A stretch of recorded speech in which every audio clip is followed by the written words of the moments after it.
ओम शांति। मैं क्लास नहीं कराऊंगा, हम कुछ डिस्कशन करेंगे।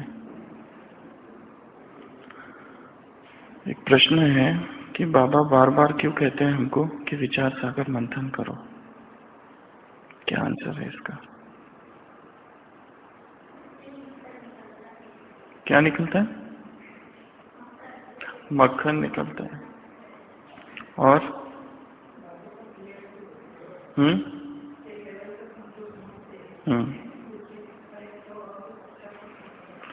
ज्ञान और स्पष्ट होता है इसके लिए, और सब बताएंगे।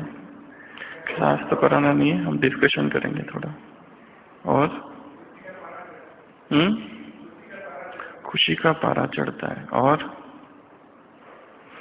बाबा ने कभी कहा है कि ज्ञान शक्तिशाली नहीं बनाएगा, ज्ञान का मनन आत्मा को शक्तिशाली बनाता है। और विचार सागर मंथन से क्या होता है?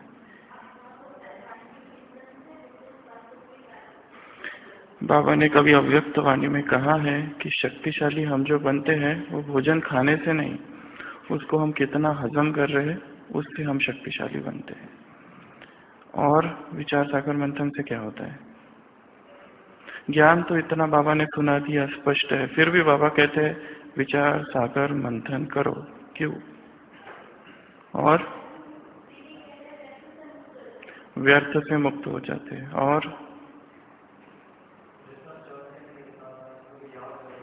जितना हम चयन करेंगे उतना ज्ञान याद रहेगा। बाबा ने कहा है ज्ञान की कौन है? हम बुलबुल है, तो टिकलू टिकलू चलती रहे और गहराई में जाएंगे। और अभी हम जो कर रहे हैं यही विचार सागर मंथन है। एक ही टॉपिक लेकर उसके विस्तार में जाना। आज बाबा ने वाक्य कहा है मुरली में, बाप तुमको सब थोड़े में समझाते हैं और फिर डिटेल में समझाकर एक बात पर आते हैं। आज की मुरली में एक वाक्य है बीच में। और क्या होता है विचार सागर मंथन से?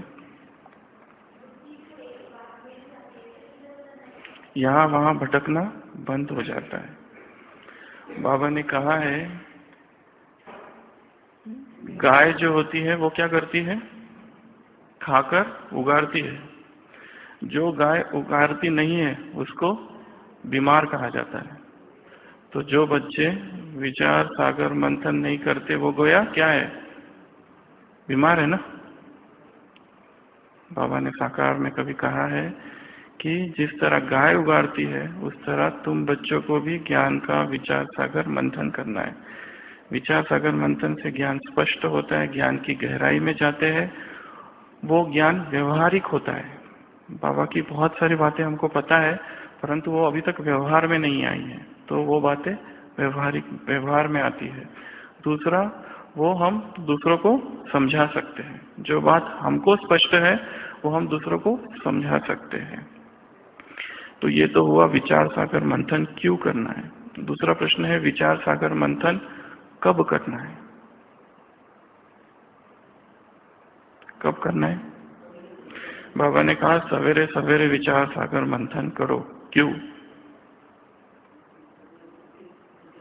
बुद्धि फ्रेश होती है, बुद्धि में दूसरा विचार नहीं होता। और सब बोलेंगे वातावरण शुद्ध होता है, वायुमंडल में पवित्रता होती है। और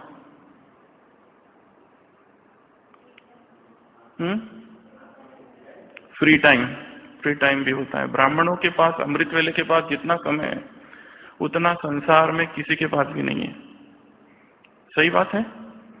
जितना समय ब्राह्मणों को अमृत वेले के बाद है उतना संसार में और किसी के पास भी उतना समय नहीं है।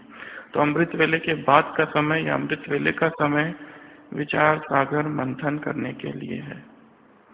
अमृत वेले के बाद बाबा ने मुरलियों में भी कहा है कि चेक करो, दोहराओ अमृत वेले के बाद क्या मैं वहां हूं? अव्यक्त वाणी में आया हुआ है ना। अमृत वेले के बाद चेक करो अपने आप को, अपनी जांच करो, चेकिंग करो, चेंज करो। और क्यों करना है सुबह सुबह अमृत सुबह सुबह क्यों करना है विचार सागर मंथन? शांत वातावरण वो तो हो गया। और सारे सुबह सुबह जो चीज की जाती है उसका प्रभाव सारे दिन भर पड़ता है। सुबह सुबह यदि व्यर्थ संकल्प है तो सारे दिन व्यर्थ संकल्प। सुबह सुबह अगर विकार के संकल्प है तो सारे दिन व्यर्थ संकल्प। सुबह अगर शक्तिशाली संकल्प है तो वो एक ही संकल्प सारा दिन अपने आप चलता है। आपने देखा होगा कभी कभी सुबह हम कोई गीत सुन लेते हैं, वो सारे दिन अपने आप गुनगुनाते रहते हैं। सुबह जो बात सुनी जाती है उसका प्रभाव मन में सीधा सबकॉन्शियस माइंड पर जाता है। और सुबह सुबह क्यों करना है? आपने देखा होगा इंटरनेट कनेक्शन जो है वो सारे दिन भर बहुत सारे लोग ऑनलाइन होते हैं, तो स्पीड कैसे होती है? कम होती है ना उसकी। सुबह अगर यूज किया तो उसकी स्पीड थोड़ी ज्यादा होती है। संसार में सारे दिन भर जो वातावरण होता है वो बॉडी कॉन्शियसनेस का वातावरण है। संसार के जो भी मनुष्य है उनके कौन से संकल्प है? बॉडी कॉन्शियसनेस के संकल्प है। सुबह सुबह वो लोग सोए होते हैं, तो सुबह का जो वातावरण है वो शांत होता है। वातावरण में वायुमंडल में जो वाइब्रेशंस है वो कम होते हैं। इसके लिए हम जो भी वाइब्रेशन जो भी संकल्प करेंगे वो शक्तिशाली होगा और उसका प्रभाव चारों ओर फैलेगा। और ब्राह्मणों का आदि संगठन है तो एक का संकल्पों का प्रभाव दूसरे के संकल्प पर पड़ता है। बाबा ने किसी मुरली में कहा वृत्ति से वृत्तियों को परिवर्तन करने की सेवा करो। आपने देखा होगा अगर कहीं पर चोरी हो जाती है तो पुलिस क्या करती है? उनका एक कुत्ता होता है ना, पुलिस के पास एक डॉग होता है, तो वो क्या करता है? चोर को ढूंढ लेता है वाइब्रेशन से। एक साधारण सा चोर, एक साधारण सी आत्मा, एक विकारी आत्मा किसी स्थान पर अपने वाइब्रेशन छोड़कर सब जा सकती है, तो संसार की सर्वश्रेष्ठ आत्माएं किस प्रकार के वाइब्रेशंस फैलाएगी? सर्वश्रेष्ठ वाइब्रेशंस। एक एक संकल्प जो मन में उत्पन्न हो रहा है वो जा रहा है प्रकृति में और प्रकृति के साथ उसकी रिएक्शन हो रही है और उसी तरह के रिजल्ट हमारे पास आ रहा है। हम अगर ये सोच रहे मैं गरीब हूं, मैं गरीब हूं, मैं गरीब हूं, तो आप पे ही वो संकल्प प्रकृति में जा रहा है, प्रकृति के साथ उसकी रिएक्शन हो रही है और उसी प्रकार की परिस्थितियां क्रिएट हो रही है और वही हमारे सामने आ रही है। जो हम सोचते हैं बाबा कहते हैं वैसे ही हम बनते हैं। दूसरा प्रश्न है विचार सागर मंथन कहां पर करना है? एकांत में करना है। कहां पर एकांत? एक कमरा है उस पे हम विचार सागर मंथन कर रहे हैं, वो कमरे में हो सकता है? कहां करना है विचार सागर मंथन? सहज कहां हो सकता है विचार सागर मंथन? विचार सागर मंथन करने का स्थान है प्रकृति के समीप। अगर कोई कहे कि एक कमरे में बैठकर एक टॉपिक के ऊपर सोचो, ज्यादा नहीं सोच पाएंगे।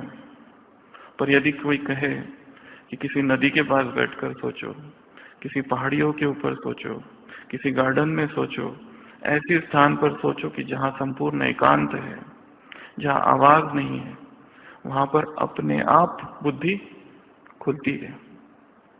एक कमरे में बैठकर हम जितना सोचते हैं उससे कई गुना हमारी बुद्धि अगर हम टेरेस पर चले जाएं तो वहां खुल जाती है। बाबा कहते हैं ना टेरेस पर बैठकर, अभी ये हफ्ते में ही आया था कभी, एकांत में विचार सागर मंथन करो। वैसे तो बाबा सुप्रीम अथॉरिटी है, वो जो कुछ कह रहा है वो संपूर्ण सत्य है। आज की मुरली में बाबा ने कहा तुमको कोई और कुछ पढ़ने की जरूरत नहीं है। संसार में बहुत सारी किताबें हैं, वो सब है कलयुगी सामग्री। तुमको ना पढ़ना है ना किसी को सुनना है। यहां तक बाबा ने कहा हुआ है। बाबा जो ज्ञान सुना रहे वो संपूर्ण है। उस ज्ञान को पढ़ने के बाद और कुछ पढ़ने की जरूरत नहीं, परंतु उस ज्ञान को केवल किसी मुरली में बाबा ने कहा गए मुरली सुने और आगे, ये क्या है? पुरानी चाल। कोई 10 साल से भी मुरली सुन रहा है और सुना रहा है या पढ़ रहा है, केवल उतने से कुछ नहीं होगा। एक एक पॉइंट का विचार सागर मंथन करना पड़ेगा। बाबा ने कहा ना आज की मुरली में एक एक बात कितने की है? लाखों की है ना। बाबा जो भी सुना रहा है वो एक एक पॉइंट, एक एक वर्षन लाखों का है, एक एक रत्न है। वो एक ही पॉइंट लेकर उसका विस्तार करना। उसकी विधि ही क्या है? एक विधि है लिखना। जैसे बाबा ने कुछ कहा कि तुमको और कुछ पढ़ने की जरूरत नहीं। क्यों ऐसा कहा? इसके ऊपर लिखना 10 पॉइंट्स। क्यों बाबा ने ऐसा कहा? जैसे बाबा ने आज ड्रामा की पॉइंट कही, ड्रामा की पॉइंट सारी लिखना एक ही जगह। ड्रामा के बारे में हम क्या क्या जानते हैं, यह है विचार सागर मंथन। केवल मुरली पढ़ लिया ये तो सब कर रहे हैं, हमको उसके अंदर में जाना है, गहराई में जाना है, लिखना। जैसे हम ले लेंगे एक पॉइंट ड्रामा की, तो ड्रामा की क्या क्या पॉइंट्स है हमारे पास? सारी पॉइंट सुनाओ ड्रामा की, 15-20 बोलो बहन जी। ड्रामा कैसा है? ड्रामा फिक्स है। बाबा ने कहा भगवान वाच, इसको मैं भी चेंज नहीं कर सकता। वो लोग कहते हैं कोई अनन्य बच्चे अगर शरीर छोड़ता है तो उसको मैं भी बचा नहीं सकता। भगवान भी इस ड्रामा में बंधायमान है, तो ड्रामा फिक्स है, ड्रामा को चेंज नहीं किया जा सकता। और सब सुना एक एक पॉइंट ड्रामा के बारे में। ड्रामा हूबहू रिपीट होता है और ड्रामा बना बनाया हुआ है, और जो हो रहा है वही सत्य है। ड्रामा कल्याणकारी है, अकल्याण के पर्दे के पीछे कल्याण छिपा हुआ है, नुकसान के पर्दे के पीछे फायदा छिपा हुआ है। और ड्रामा कैसा है? इधर माता है, एक्यूरेट है।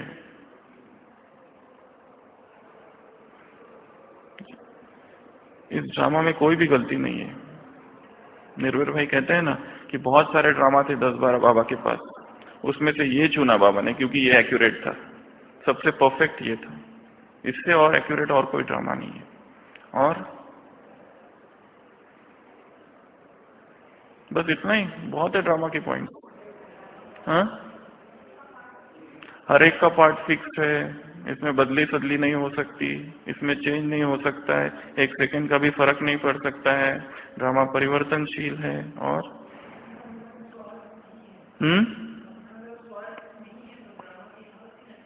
ड्रामा बाप को पसंद है तो मुरली चली थी ना, बाप ड्रामा को बाबा को पसंद है तो तुम बच्चों को भी पसंद आना चाहिए। वो दूसरा पॉइंट है जो बीत गया वो ड्रामा। और ड्रामा कैसा है? ड्रामा न्यायकारी है। क्या इस ड्रामा में किसी के साथ अन्याय हो रहा है? Not possible. ड्रामा न्यायकारी है। ड्रामा कैसा है? इस ड्रामा में किसका दोष है? किसका दोष है? इस ड्रामा का हर एक्टर निर्दोष है। केवल निर्दोष नहीं, संपूर्ण निर्दोष। इस ड्रामा में किसी का कोई दोष नहीं।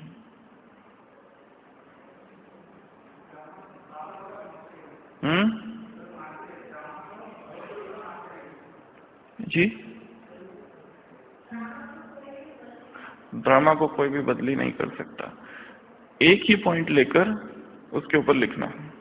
हमने अभी बोला वो थोड़े पॉइंट्स निकले, पर अब जब लिखने जाएंगे तो हमको आश्चर्य होगा कि इतने पॉइंट्स कैसे निकल गए। आप ही बुद्धि चलना चालू हो जाती है। और जब विचार सागर मंथन होता है तो ही खुशी होती है ब्राह्मण जीवन में। अन्यथा केवल मुरली सुनने से हम शक्तिशाली नहीं बनते हैं। हमको अगर शक्तिशाली बनना है तो मुरली की गहराई में जाना पड़ेगा, डेप्थ में जाना पड़ेगा, क्योंकि गहराई में मोती है, ऊपर ऊपर नहीं, अंदर है। तो विचार सागर मंथन कहाँ करना है? प्रकृति के समीप। एक बंद कमरे में विचार सागर मंथन मुश्किल से होता है। यहाँ पर बहुत स्थान है विचार सागर मंथन करने का।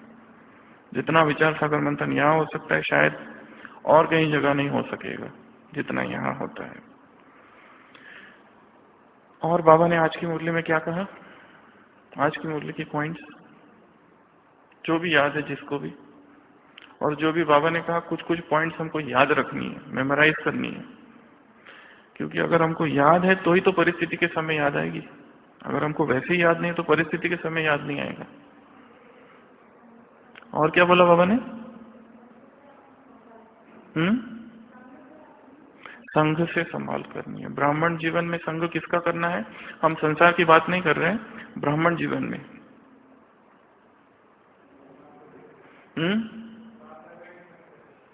नहीं, वो तो है, बाबा का संग नहीं। ब्राह्मणों में किसका संग करना है? जो अच्छी पढ़ाई करते हैं, जिनको पढ़ाई में इंटरेस्ट है, और जो धारणा मूर्त है, और किसका संग करना है? अभी यहाँ पर विचार सागर मंथन करने का प्रश्न है कि किसका संग नहीं करना है और किसका संग करना है। संसार में नहीं, अंदर, यहाँ पर ब्राह्मण संसार में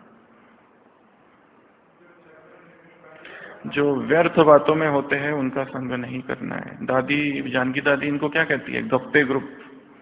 एक ग्रुप होता है हर संगठन में जो ये चिंतन करते रहता है, इसने क्या किया, उसने क्या किया, फलाने ने ये किया, फलाने ने वो किया। जो ज्ञानी तो आत्मा है वो इन व्यर्थ ग्रुप से दूर रहता है। और किसका संग नहीं करना है?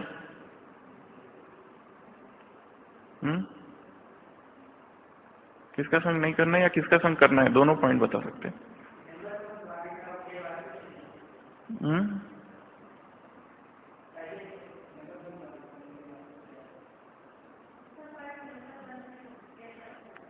वो तो है नंबर 1 पार्ट। नहीं, ब्राह्मणों में यहाँ हमको किसका संग करना है?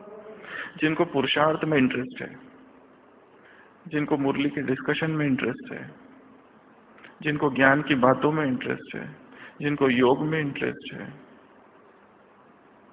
जिनको विचार सागर मंथन करने में इंटरेस्ट है, जिनको बाप से प्यार और साथ साथ बाप के ज्ञान से प्यार है, उनका संग करना है। जो तीव्र पुरुषार्थी है उनका संग हमको करना है। जिनकी बुद्धि में निरंतर ज्ञान घूमते रहता है उनका संग करना है। जो परचिंतन परदर्शन से मुक्त है उनका संग करना है। और किनका संग नहीं करना है? इसके विरोध में। बाबा ने 1 मास के लिए क्या होमवर्क दिया है? निर्विघ्न और व्यर्थ से मुक्त। तो ब्राह्मण जीवन में व्यर्थ जब हो है तो खुशी नहीं है। जहां जहां व्यर्थ है वहां वहां खुशी गायब। तो अपनी एक लिस्ट बनाओ कि मेरे जीवन में व्यर्थ कहाँ कहाँ है। वो टीवी है, वो इंटरनेट है, वो मोबाइल है, वो कहीं घूमने फिरने का रस है, खाने पीने का रस है। कौन से ऐसे रस है जो विघ्न रूप है? क्या क्या जीवन में है जो कि विघ्न है, उनको दूर करना है। ठीक है। तो बाबा ने आज संग की संभाल के बारे में कहा, ड्रामा के बारे में कहा, और क्या कहा आज की मुरली में? एक बाप से ही सुनना है और किसी से सुनने की जरूरत नहीं है। हाईएस्ट ऑथोरिटी एक बाप ही है। वो मनुष्य का ज्ञान है, ये परमात्मा ज्ञान है। और क्या कहा आज? याद करो।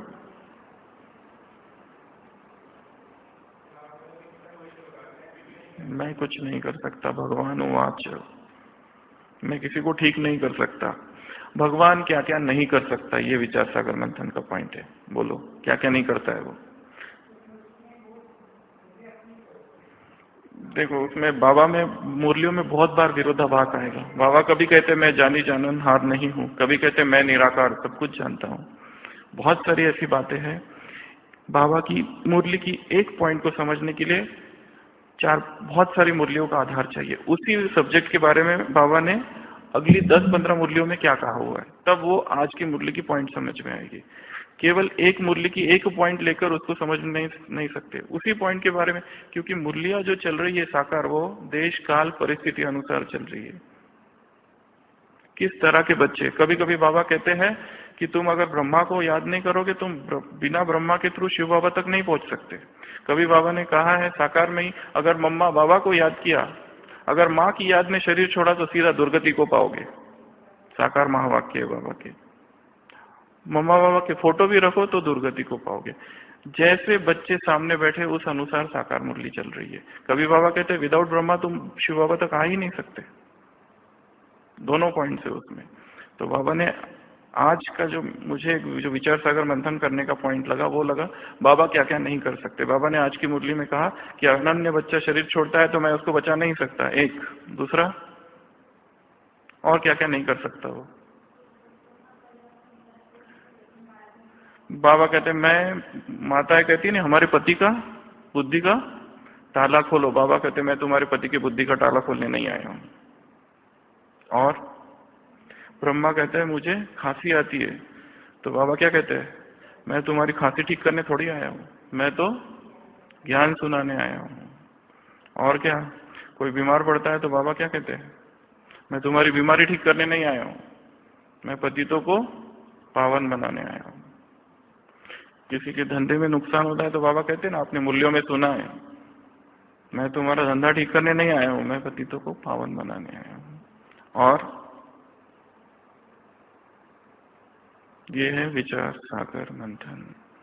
मुरली का एक पॉइंट लेकर उसका विस्तार करना। बाबा ने एक वाक्य कहा, उसके ऊपर सोचना, उसकी गहराई में जाना। जितना हम गहराई में जाएंगे, जितना हमारा विचार सागर मंथन होगा। हमने कई क्लासेस सुन लिए, कई मुरलियां सुन ली, पर वो हमारा चिंतन नहीं था, दूसरों का चिंतन था। दूसरों के चिंतन का आधार लेना है और अपना चिंतन क्रिएट करना है। सारी ब्राह्मण जीवन सारा ही क्लास सुनने में नहीं लगा देना है। अभी हमको स्वयं विचार सागर मंथन करके स्वयं को शक्तिशाली बनाना है। और बाबा क्या नहीं कर सकता है? और भी कोई पॉइंट है जो साकार में बोलिए? मरे हुए को जीवन दान नहीं दे सकता, आज बोला। और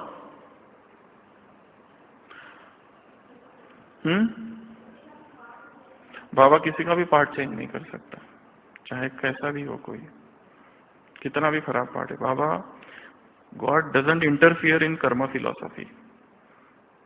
जिसका जो कर्म किया है वो ऑटोमेटिक मशीनरी बनी है यज्ञ में। जिसने जो कर्म किया है उसका फल उसको ऑटोमेटिक मिलता है। किसी ने अच्छा किया तो अच्छा मिलेगा, बुरा किया तो, ये बाबा नहीं करते।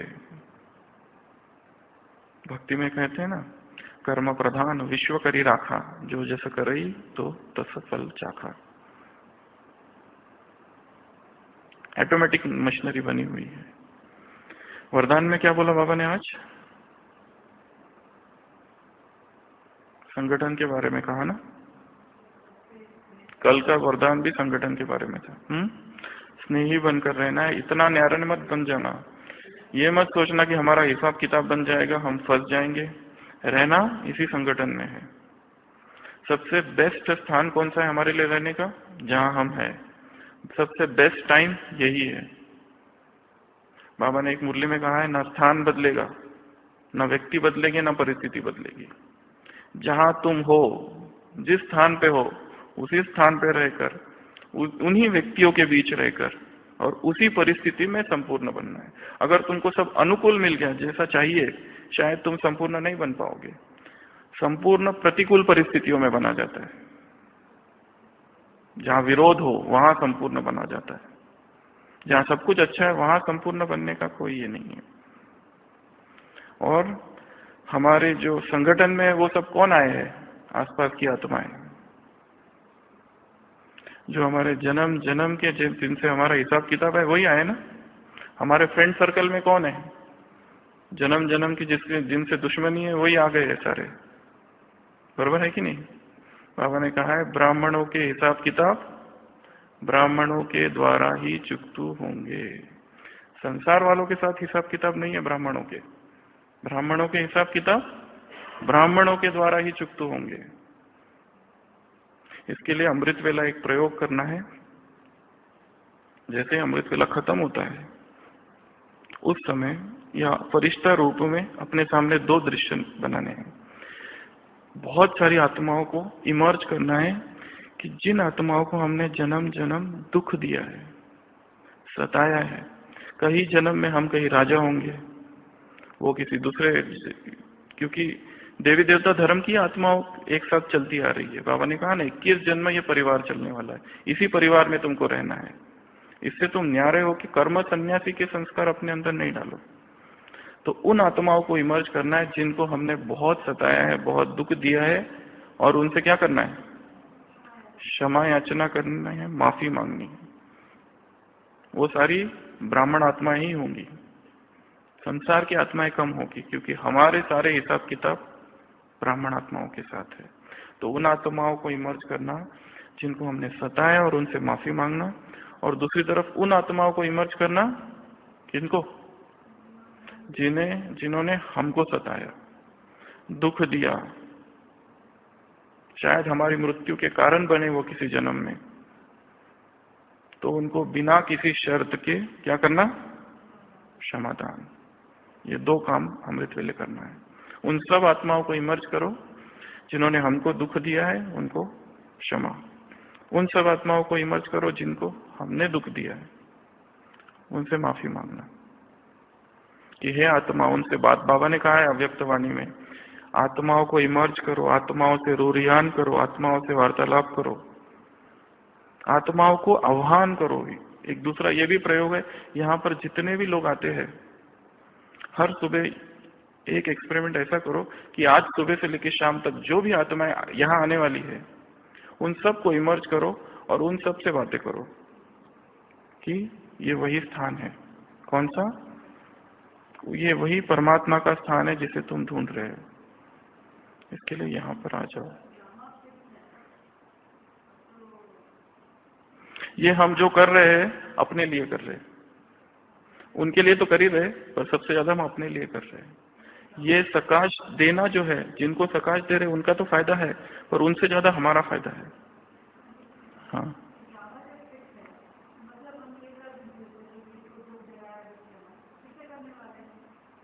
हम कि वो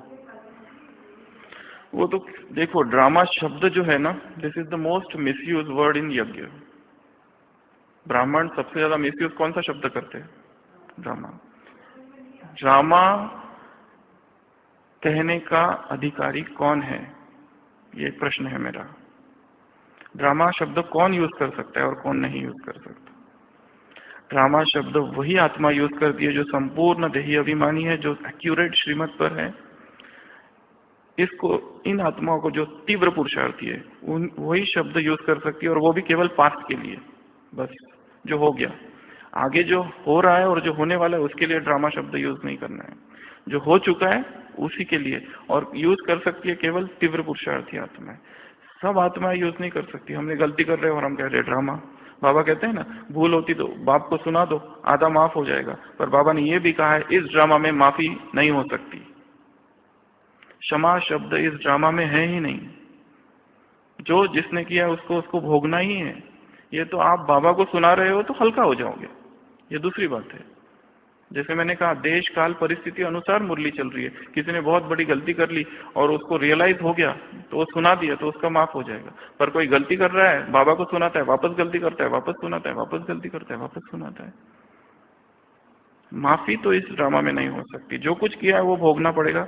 चाहे, एक मुरली में बाबा ने कहा है, तुम्हारी स्थिति डाउन हो जाएगी, स्थिति का गिरना ही भोगना है। कोई अलग रीति से सजा नहीं मिलेगी, स्थिति का गिर जाना ही भोगना है। अगर किसी से गलती हो जाती है और उसको रियलाइज हो गया, जैसे आपको पता होगा, मैं 5 मिनट और बोलूंगा बस। एक बार शांतिवन में एक सेवाधारी था, नया नया आया था, तो वहां पे किचन में उसकी सेवा थी। एक बहुत बड़ा ये बनाया था, चाशनी जिसको बोलते हैं ना, शक्कर का, शक्कर और पानी से जो, क्या कहते हैं, चाशनी। हाँ, तो वो रात में बना के रखी थी पूरी कढ़ाई भरकर। वो सेवाधारी सुबह सुबह आया, उसको लगा पानी है, उसने सब नीचे डाल दिया। और डालने के बाद में उसको पता चला दूसरों से, उसके जो इंचार्ज सीनियर, कि ये तो ये था। तो इतना डर गया, बहुत ज्यादा डर गया। और ये खबर सब तक पहुंच गई और लास्ट में दादी तक पहुंच गई। मतलब बड़ी दादी थी, प्रकाशमणि दादी। और फिर उसको दोपहर में मैसेज आया कि दादी ने तुमको बुलाया है।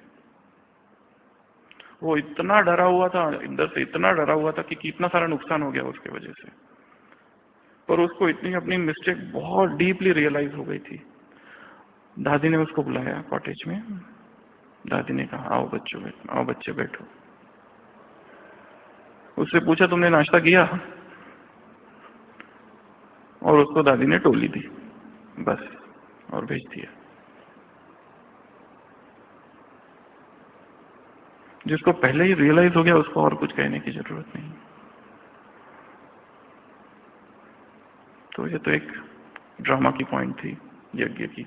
और ये महान आत्माओं की निशानियां भी ऐसी है, समझ लेती है आत्माओं को, सामने कौन सी आत्मा है। तो ड्रामा शब्द हम केवल पास्ट के लिए यूज करेंगे और ड्रामा शब्द का मिसयूज नहीं करना है।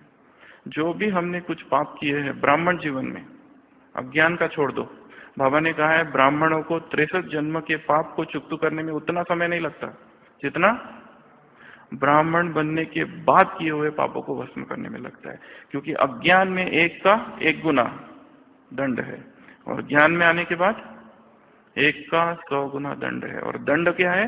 स्थिति का गिर जाना ही दंड है,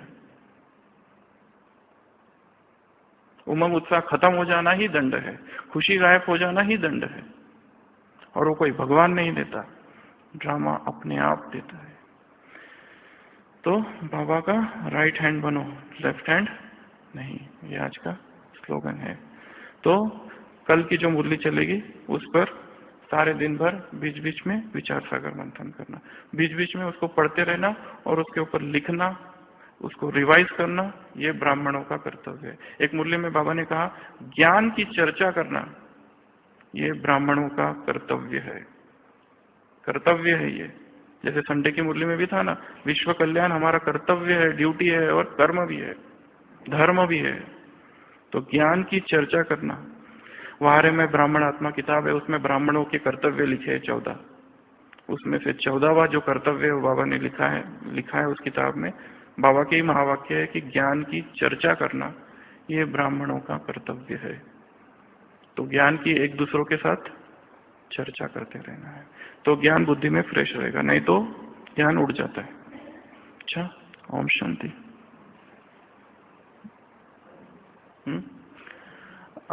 शरीर का नाम डॉक्टर सचिन भाई है। मैं ग्लोबल हॉस्पिटल में सेवा देता हूँ as a physician and intensivist लगभग पिछले 4 साल से, और ज्ञान में मुझे लगभग 12 साल हो रहे हैं। अभी यहाँ पर ग्लोबल हॉस्पिटल, यहाँ पर हैदराबाद में अपोलो हॉस्पिटल में कुछ ट्रेनिंग था मेरा डायलिसिस का, उसके लिए मैं आया था। तो मैं कुछ दिन बंजारा हिल्स अपना जो सेंटर है वहाँ रुका और आज सुबह ही यहाँ आया हूँ। यहाँ मैं 2 दिन हूँ, फिर 14 तारीख को यहाँ से जाना है। अच्छा, ओम शांति।